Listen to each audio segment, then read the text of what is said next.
Hello everyone, welcome back to my channel Joshyaram. ఈరోజు మీకు ఒక ఇన్స్టెంట్ బ్రేక్ఫాస్ట్ రెసిపీ అయితే చూపించబోతున్నానండి. ఆ రెసిపీ వచ్చేసి మసూర్ దాల్ బీట్రూట్ ఓట్స్ దోశ. ఎప్పుడూ చేసుకునే రొటీన్ దోశలా కాకుండా ఒకసారి ఇలా డిఫరెంట్గా అండ్ హెల్తీగా ట్రై చేసి చూడండి, మీకు తప్పకుండా నచ్చుతుంది. మరి లేట్ చేయకుండా ఈ రెసిపీ మేకింగ్ ప్రాసెస్ని చూసేయండి. ముందుగా ఒక బౌల్ తీసుకుని అందులోకి 1 కప్పు ఎర్రకందిపప్పు వేసుకోవాలండి. ఎర్రకందిపప్పును మసూర్ దాల్ అని కూడా అంటారు.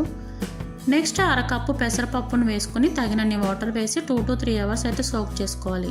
మీరు కావాలంటే ఓవర్ నైట్ అయినా సరే సోక్ చేసుకోవచ్చు. ఇలా నానబెట్టుకున్న పప్పును తీసుకుని 1కి 2 సార్లు వాష్ చేసుకుని పక్కన పెట్టుకోవాలి. ఇప్పుడు ఒక మిక్సర్ జార్ తీసుకుని అందులోకి ముందుగా నానబెట్టుకున్న పప్పును వేసుకోవాలి. తర్వాత 1/2 కప్పు ఓట్స్, 1/2 కప్పు బీట్రూట్ తురుము, 3 నుండి 4 పచ్చిమిర్చీలు, చిన్న అల్లం ముక్క, తగినన్ని వాటర్ వేసి మూత పెట్టుకుని స్మూత్గా గ్రైండ్ చేసుకోవాలి. చూడండి, ఇలా గ్రైండ్ చేసుకుంటే సరిపోతుంది. ఇప్పుడు వేరొక బౌల్లోకి ట్రాన్స్ఫర్ చేసుకుందాం.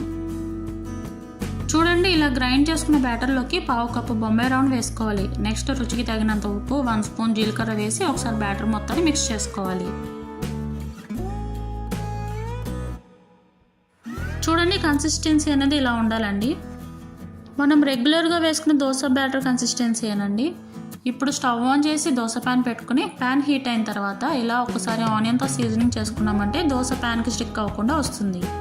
ఇప్పుడు దోశ బ్యాటర్ వేసుకుని ప్యాన్ మొత్తం స్ప్రెడ్ చేసుకోవాలి. తర్వాత దోశ ఎడ్జెస్ అని పైన ఆయిల్ని వేసుకుని దోశని వేగనివ్వాలి.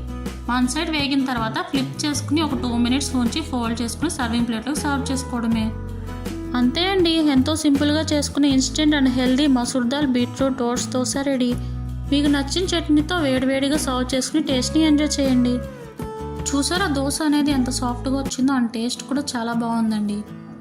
ఒకవేళ మీకు దోశ క్రిస్పీగా కావాలంటే కనుక ఫ్లేమ్ని లోలో పెట్టుకుని దోశని కుక్ చేసుకోండి.